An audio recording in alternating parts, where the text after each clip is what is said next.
সূচনা, মানবতার এক নতুন দিগন্ত।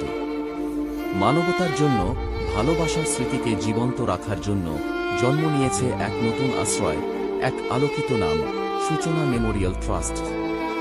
সাংবাদিক আল বারু মুস্তাকিম নিবিড় তার প্রিয়তমা স্ত্রী প্রয়াত সূচনা আক্তার রোকেয়া এবং তাদের দুই শিশু সন্তান মোহাম্মদ ও মিহিরিমার ভালোবাসার স্মৃতিকে অম্লান রাখার প্রতিশ্রুতি থেকেই গড়ে তোলেন এই প্রতিষ্ঠানটি। 2025 সালের নভেম্বর মাসে যাত্রা শুরু করে সূচনা মেমোরিয়াল ট্রাস্ট একটি সম্পূর্ণ সমাজসেবামূলক প্রতিষ্ঠান, যার আনুষ্ঠানিক অভিযাত্রা শুরু হচ্ছে 14 নভেম্বর 2025।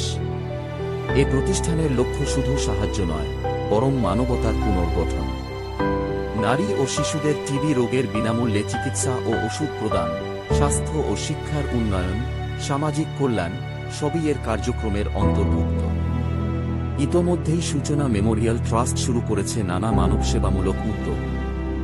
এতিম শিশুদের মাঝে খেলাধুলার সামগ্রী বিতরণ, দরিদ্রদের চিকিৎসা সহায়তা, খাবার ও শীতবস্ত্র প্রদান, ফ্রি মেডিকেল ক্যাম্পেইন সবই চলছে নিরলসভাবে। রাজধানীর গেন্ডারিয়ায় ট্রাস্টের উদ্যোগে গড়ে তোলা হচ্ছে ফ্রি টিবি চিকিৎসা কেন্দ্র ও মাতৃশিশু সেবা ইউনিট। এটি হবে সার্বক্ষণিক চিকিৎসা ব্যবস্থা নিয়ে একটি মানব সেবামূলক কেন্দ্র, যেখানে চিকিৎসা হবে ভালোবাসার মাধ্যমে। মুস্তাকিম মোহাম্মদ নির্ভীক শৈশবে মা হারানোর বেদনা থেকেই মানব সেবায় নিজেকে উৎসর্গ করেছেন। তার কণ্ঠে শুনি এক গভীর অঙ্গীকার, আর কোনো সন্তান যেন তার মাকে না হারায়। সূচনা মেমোরিয়াল ট্রাস্টের মাধ্যমে আমরা নারী ও শিশুদের মাঝে সুচিকিৎসা পৌঁছে দেব ভালোবাসার দোরগোড়ায়।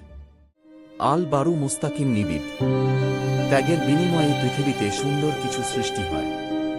আমাদের প্রিয় সূচনা বেঁচে থাকবে মানব সেবার প্রতিটি কাজে, প্রতিটি হাসিতে। সূচনা মেমোরিয়াল ট্রাস্ট শুধু একটি প্রতিষ্ঠান নয়, এটি এক প্রতিশ্রুতি, এক ভালোবাসার উত্তরাধিকার, এক নতুন সূচনা। সূচনা বেঁচে থাকুক মানবতার প্রতিটি নিঃশ্বাসে।